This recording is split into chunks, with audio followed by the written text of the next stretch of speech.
Seniors who walk like this almost never fall. 6 simple tricks.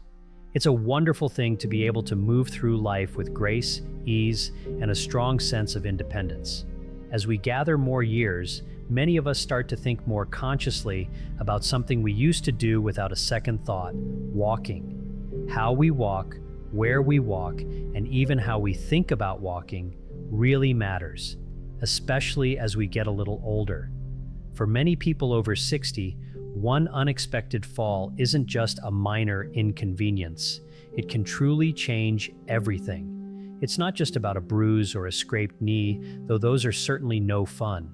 A fall can sometimes mean weeks or even months of recovery, hospital stays, or perhaps needing a little more help around the house. In some cases, it can even lead to a quiet, often unnoticed loss of independence, making us feel less confident to venture out or even just move freely within our own homes. But here's the truly good news, and it's something incredibly empowering. A great many falls are actually preventable. Often, it's not about big dramatic changes, but rather making small, thoughtful adjustments to the way we move every day. Think of it as fine-tuning your body's natural rhythm and abilities. Today, we're going to explore 7 simple yet powerful walking habits. These are not complex exercises, nor do they require you to buy special shoes, expensive equipment, or even leave the comfort of your home. These are subtle, intelligent adjustments that physical therapists and aging experts frequently recommend for seniors.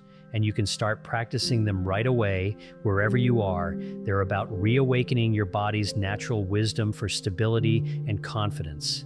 Before we dive into these practical tips, I genuinely love to know where you're watching from today. There's something so lovely about connecting with people from all over. So feel free to drop your city or state in the comments below. And if you have any tried and true tips of your own for staying steady on your feet, please share those too. Your personal insights could be exactly what someone else needs to hear, offering a little boost of courage or a fresh idea. We're all in this journey together, learning from each other. 1. Head position awareness, the steering wheel of your body. Let's begin with something so fundamental, most of us rarely give it a second thought: the position of your head when you walk. It might sound almost too simple to be significant, but believe me, it holds surprising power. Think of your head as the steering wheel for your entire body. Wherever your head goes, your shoulders, your back, and your hips naturally tend to follow. It's a remarkable chain reaction, a finely tuned system. Now, many of us, as we get older, develop a habit of looking down at the floor as we walk. There's a very understandable reason for this. We want to see exactly where our feet are going. We want to avoid missing a step, tripping over that slightly raised rug, or slipping on a damp patch of sidewalk. It truly feels safer to have our eyes glued to the immediate path beneath us, giving us a sense of control over every single step. However, here's the slightly tricky, counterintuitive part. Constantly looking down can actually increase your risk of falling rather than decreasing it. When your head is habitually pointed downwards, your posture slowly begins to collapse forward. Your shoulders round, your upper back gently curves, and your entire body starts to lean ahead of your feet. This posture pulls your body's center of gravity forward, shifting your weight out of its optimal, stable position. Instead of being firmly planted and balanced, you become more front-heavy, making it much easier to stumble or feel unsteady.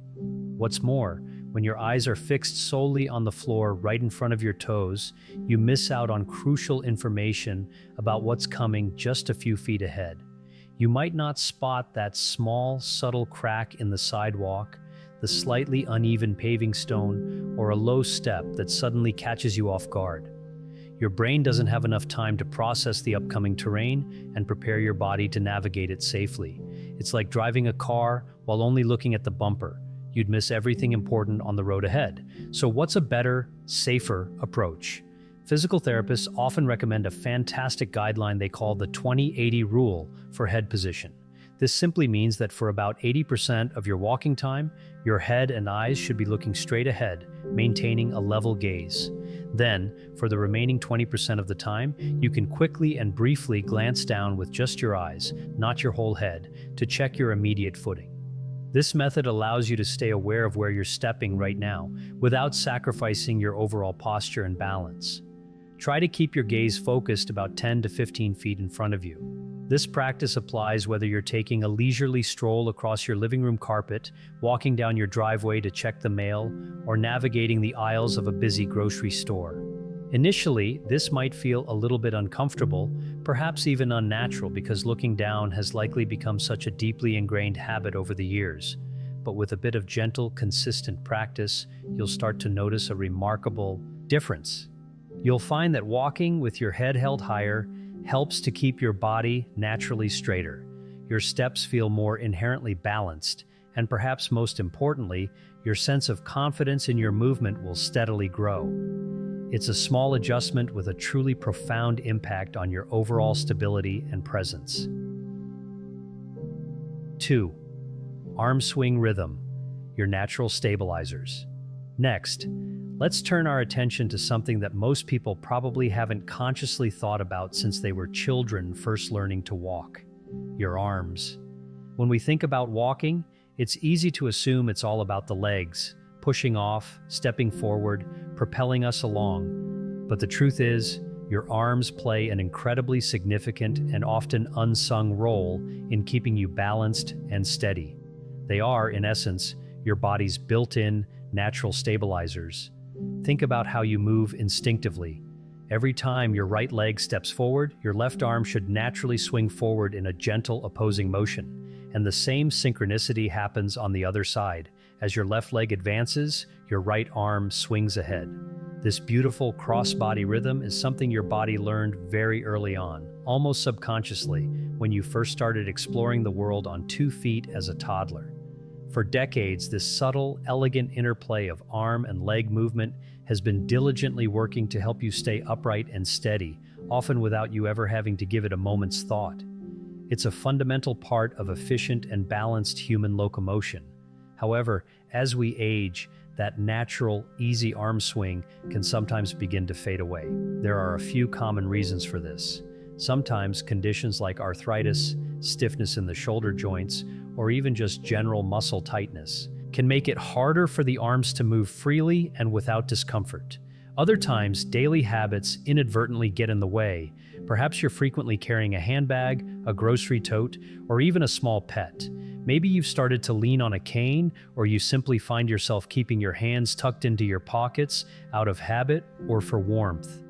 All of these actions, while perfectly normal, can disrupt that natural, reciprocal arm swing. And for many older adults, there's another powerful factor at play: fear. When you start to become nervous or apprehensive about the possibility of falling, your body's natural instinct is often to tense up. Your muscles tighten and your arms might stop moving naturally, almost as if you're bracing yourself for something bad to happen. It's a protective mechanism, but unfortunately, this very stiffness, this lack of fluid movement, actually makes it harder to maintain your balance. It effectively takes away one of your body's most effective, built-in tools for stability, leaving you feeling more rigid and less adaptable to unexpected shifts. The truly encouraging news is that you don't need to put in a huge amount of effort to bring back your natural arm swing. It primarily takes a bit of gentle awareness and conscious encouragement. As you walk, try to let your elbows bend softly, rather than keeping them locked straight or stiffly held. Allow your arms to swing naturally and easily at your sides, even if it's just a small, subtle movement at first. You don't need to aim for big, dramatic, power-walking movements that might feel strenuous or out of place. Gentle, relaxed swings are more than enough to reap the benefits. If you find that one arm feels a little weaker or less inclined to swing than the other, that's perfectly okay and very common. Even encouraging one arm to swing more freely provides significant benefit compared to keeping both arms completely still. Some people find it incredibly helpful to practice this awareness in place before they even head out for a proper walk. Try standing near a sturdy counter, a table, or even a wall for support. Gently march in place, focusing on letting your arms move in opposition to your legs. You might even count your steps out loud to help you check if the rhythm feels even and natural on both sides. Over time, this seemingly small habit of conscious arm swing can make an enormous difference in how you experience walking. Your gait will begin to feel smoother, your balance will become noticeably steadier, and you'll likely find that your entire body feels less tense and more at ease as you move. It's about rediscovering a natural harmony within your own body. 3. Heel-toe walking, the foundation of a steady stride. Now, let's shift our focus downwards, all the way to your feet, because how your foot touches the ground with each step is profoundly important for both your balance and your overall safety. Over the years, many older adults quietly and often unconsciously change the way they walk. Without even realizing it, they might start to bypass the natural rolling motion of the foot. Instead of gracefully rolling through each step from heel to toe, they might begin to place their entire foot down flat on the ground, almost like a shuffle, or sometimes even land predominantly on their toes. While this modified way of walking might feel momentarily easier or safer, perhaps giving a false sense of security, it actually significantly increases the risk of stumbling and losing balance. Let's quickly review how walking is ideally supposed to work. The way your body was designed to move. When you take a step, your heel makes contact with the ground first.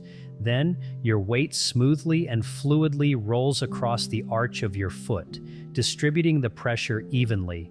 Finally, your toes provide a gentle but firm push-off, propelling you forward into your next step. This beautiful coordinated pattern, heel, then roll, then toe, acts like a sophisticated built-in shock absorber for your entire body. It's a mechanism that helps to cushion your joints, maintains proper alignment throughout your body, from your ankles all the way up to your spine, and allows your stride to remain wonderfully smooth, efficient, and steady. When you skip this natural pattern, for instance by shuffling your feet or stepping flat-footed, several things happen that can compromise your safety. Your stride naturally shortens, meaning you're taking smaller, less effective steps.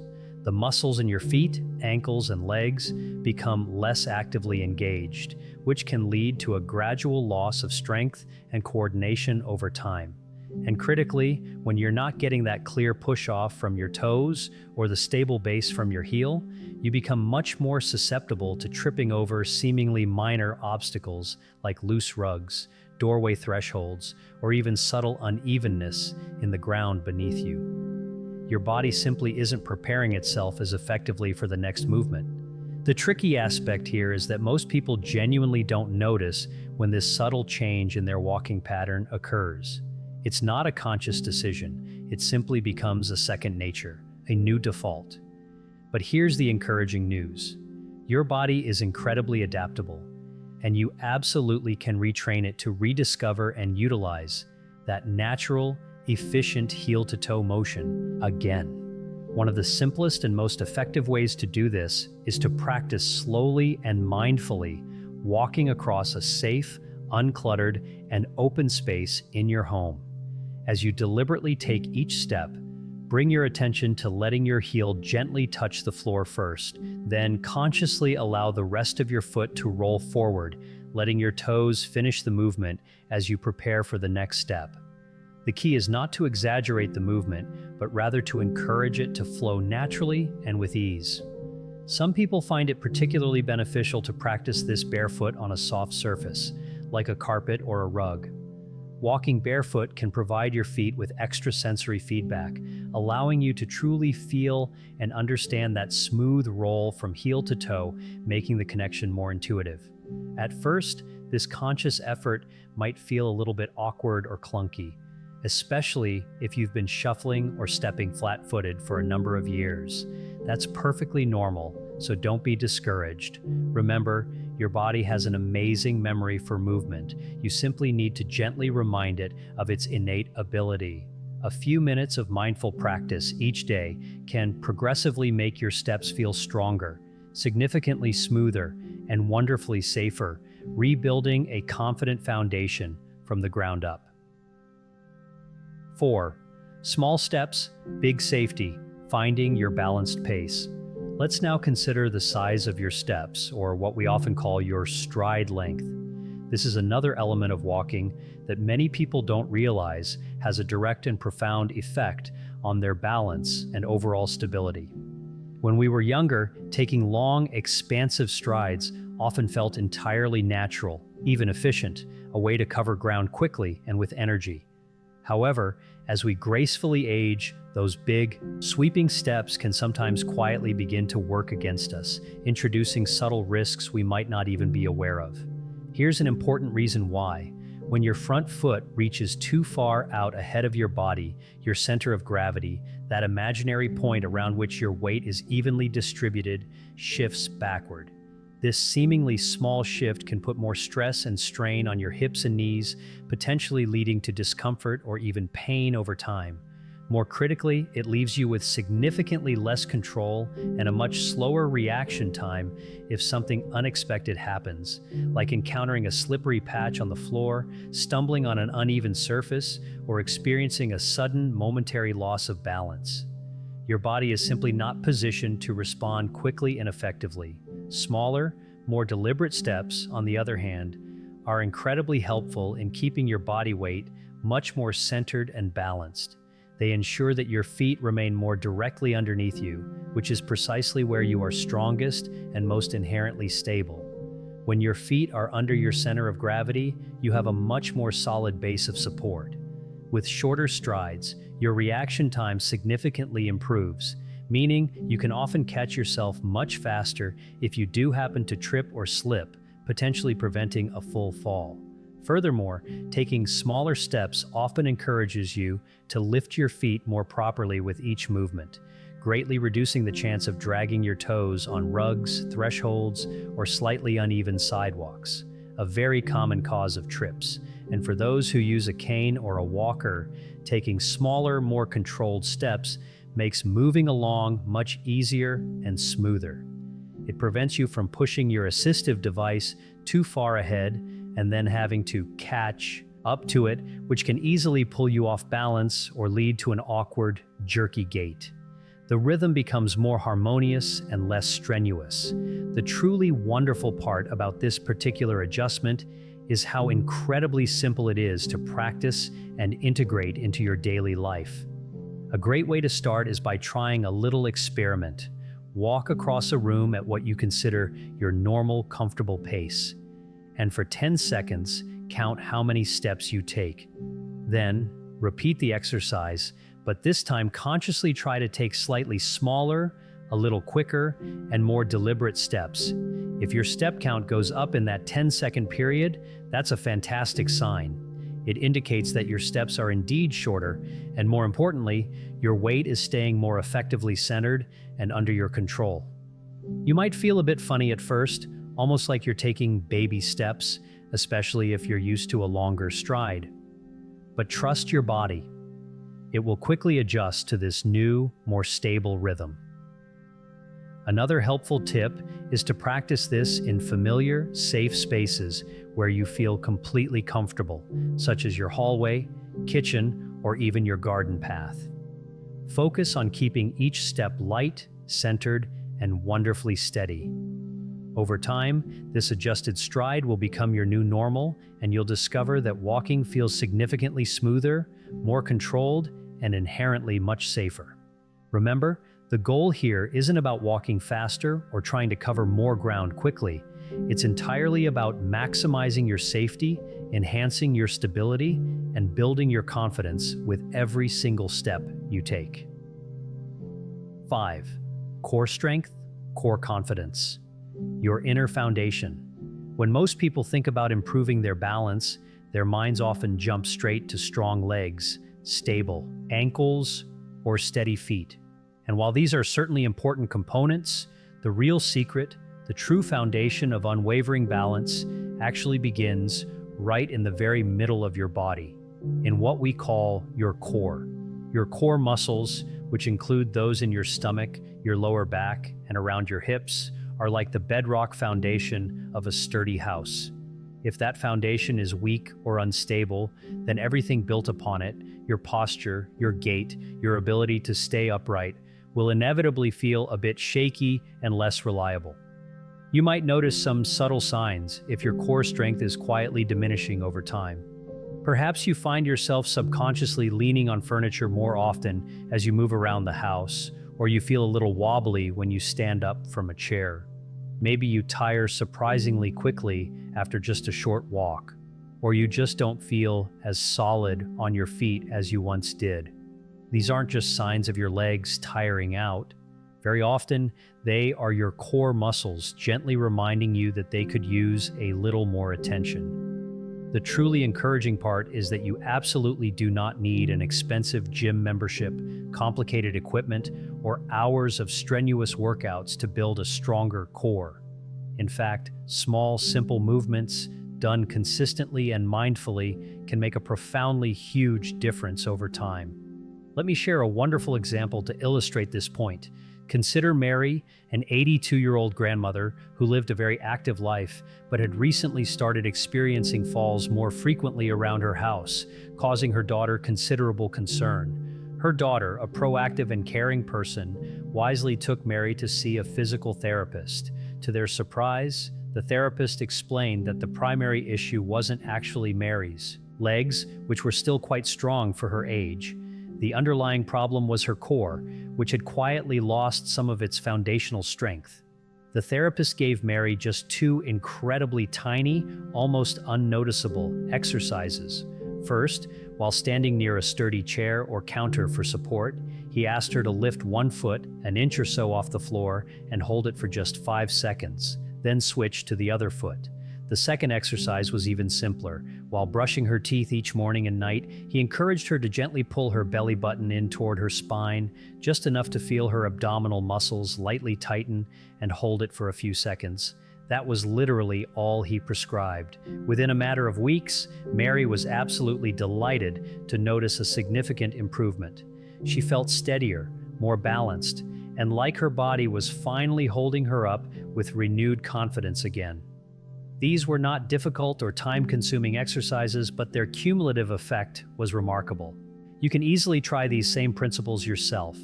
When you're near a sturdy counter or table, perhaps while waiting for the kettle to boil or for toast to pop, gently lift one foot slightly off the ground, just an inch or two, and hold it for a few seconds, then switch feet.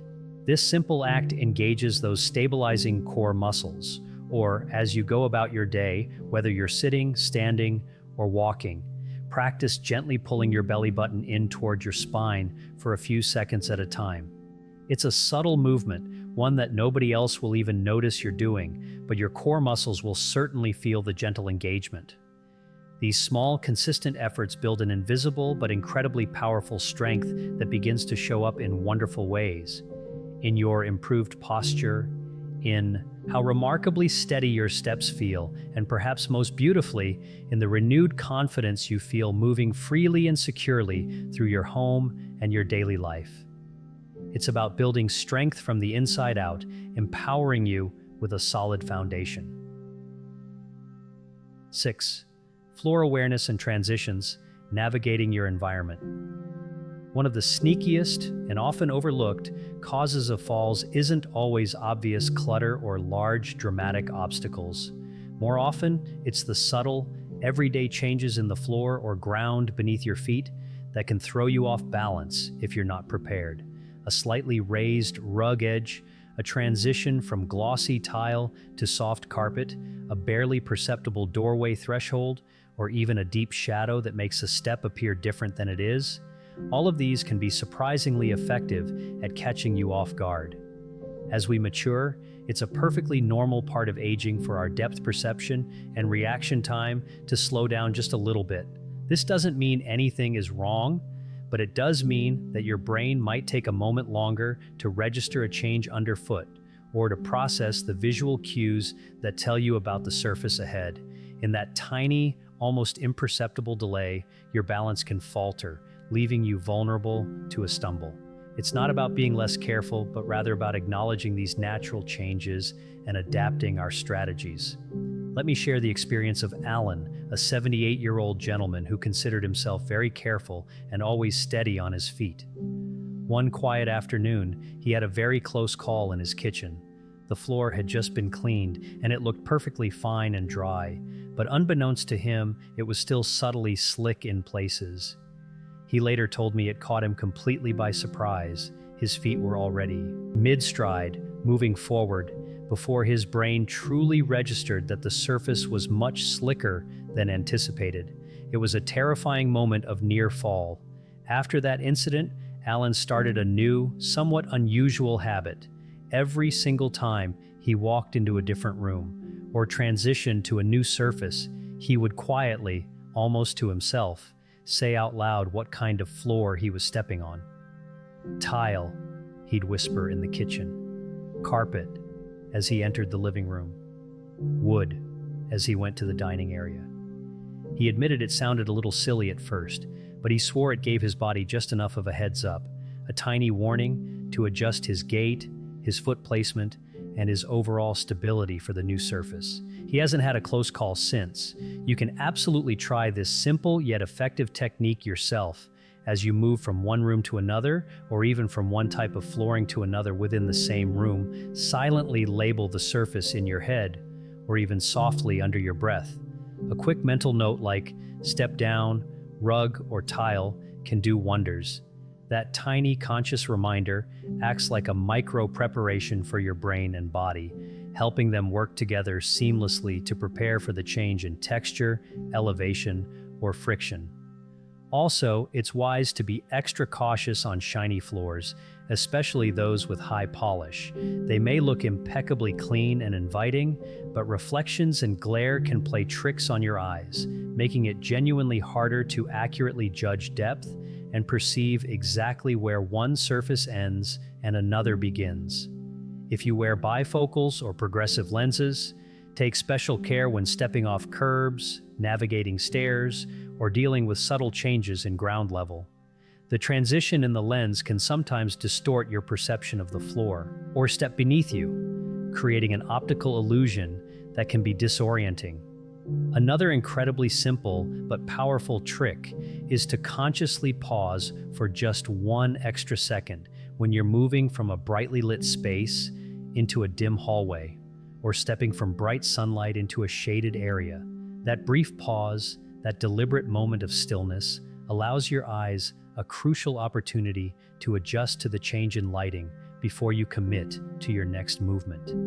It might not sound like much of a delay, but that fraction of a second can truly be the difference between taking a steady, confident step and an unexpected, unsettling stumble.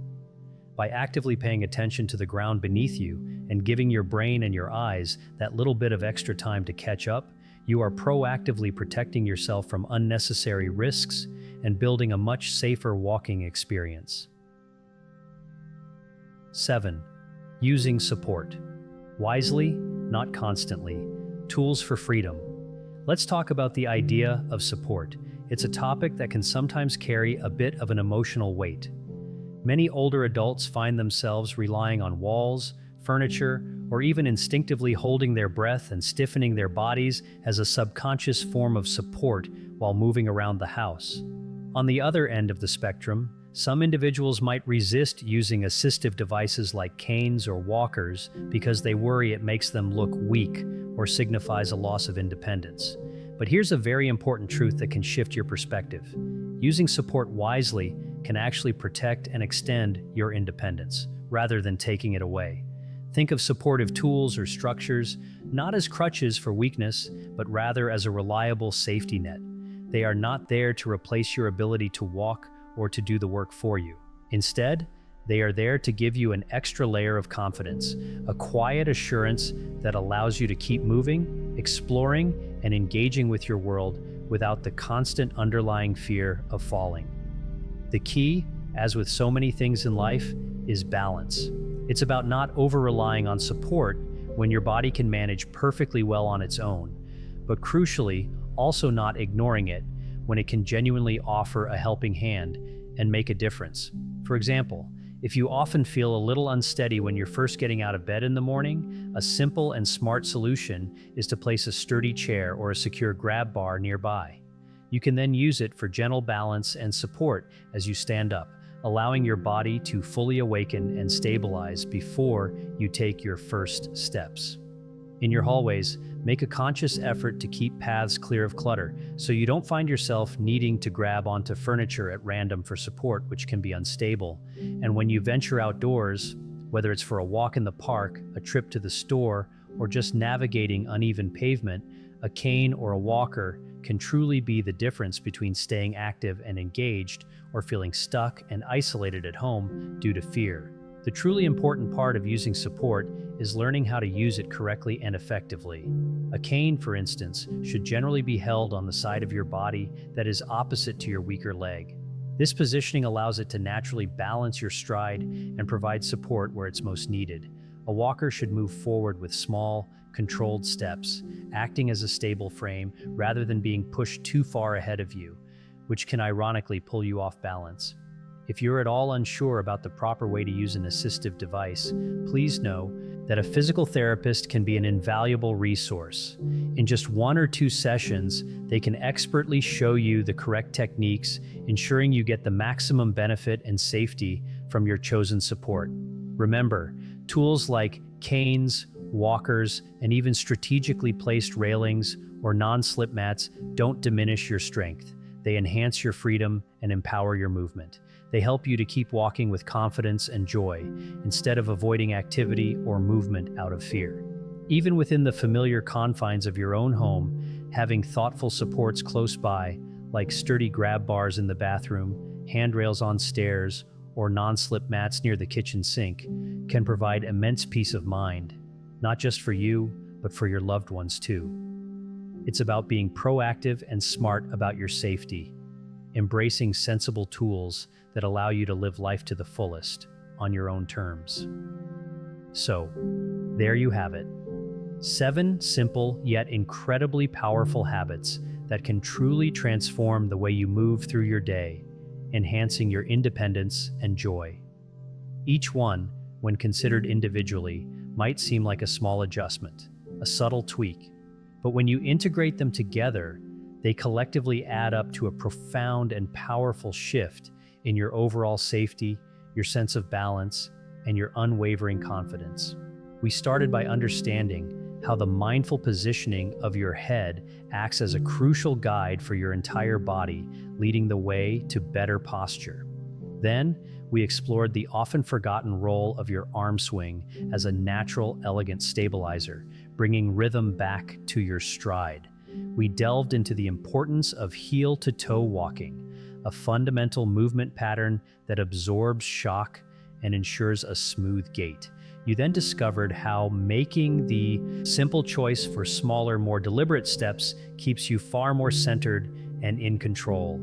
We also uncovered how building core strength is the hidden key to unwavering steadiness, empowering you from within. We then learned about the critical skill of floor awareness, helping you stay alert and adaptable to every subtle change underfoot. And finally, we discussed the liberating concept of using support wisely, not as a sign of weakness, but as a smart, empowering tool that helps you to maintain your independence and activity. What these 7 habits beautifully have in common is truly inspiring. They don't require you to spend any money. They don't demand hours of strenuous training or complicated routines.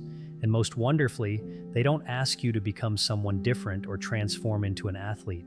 Instead, they are simple, intelligent adjustments that you can begin practicing today, right where you are, using the incredible resources of your own body and mind. Every time you consciously choose to lift your head a little higher, to allow your arms to swing gently, or to take a mindful, deliberate step, you're not just improving your physical balance, you're also sending yourself a powerful, affirmative message. I am still in control of my movement, I am capable, and I am not done walking forward through life with confidence and purpose. Now, I truly love to hear from you. As you reflect on these insights, which of these 7 habits surprised you the most with its potential impact? And perhaps more importantly, Which one do you feel most inspired to try and incorporate into your daily routine this very week? Share your thoughts, your experiences, and your intentions in the comments section below. Your words and your willingness to share might just provide the exact courage, the specific insight, or the gentle nudge someone else needs to take their next steady step. And if you found this information helpful, engaging, and valuable, please don't hesitate to give this video a like, subscribe to the channel for more supportive content, and most importantly, pass it on to a friend or a cherished family member who might benefit from these reminders. You truly never know who might need to hear that safer, steadier, and more confident walking is absolutely possible and well within their reach. Thank you so much for spending this time with me. Always remember, your best steps are not behind you. They are the ones you choose to take forward, today and every day.